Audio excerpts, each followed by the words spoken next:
தினமும் ஒரு இறைவார்த்தை. இன்றைக்கான ஆண்டவருடைய இறைவார்த்தை.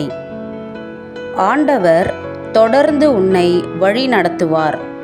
வறண்ட சூழலில் உனக்கு நிறைவளிப்பார். உன் எலும்புகளை வலிமையாக்குவார்.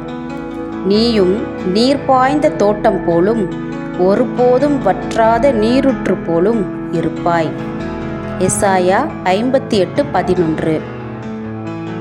சகோதர சகோதரிகளே, இன்றைய இறைவார்த்தையின் வழியாக ஆண்டவர் நமக்கு கூறுவது: நீங்கள் வாழ்க்கையில் எல்லா முயற்சிகள் செய்தும் வெற்றி காண முடியவில்லையே என்று கலங்குகிறீர்களா?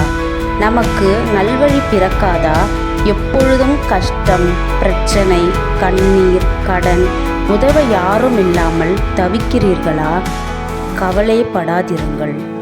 இன்று ஆண்டவர் உங்களை பார்த்து கூறுகிறார்: நீங்கள் நீர் பாய்ந்த தோட்டம் போலவும் இருப்பீர்கள், வற்றாத நீரூற்றைப் போலவும் இருப்பீர்கள். இனி உங்கள் வாழ்வில் எல்லாம் மாறப்போகிறது. எல்லா வளங்களும், வற்றாத ஆசீர்வாதங்களும், நன்மையும் உண்டாகச் செய்வார். ஆண்டவர் தொடர்ந்து உங்களை வழி நடத்துவார். வறட்சி மிகுந்த உங்கள் வாழ்வில் நிறைவளிப்பார். உங்கள் எலும்புகளை வலிமையாக்குவார். உங்களுக்கு ஆரோக்கியம் வரம் பண்ணி உங்களை தேற்றுவார். மகிழ்ச்சி கொள்ளுங்கள். ஆண்டவருக்கு நன்றி கூறுங்கள். ஆண்டவர் உங்களை ஆசீர்வதிப்பாராக. ஆமேன்.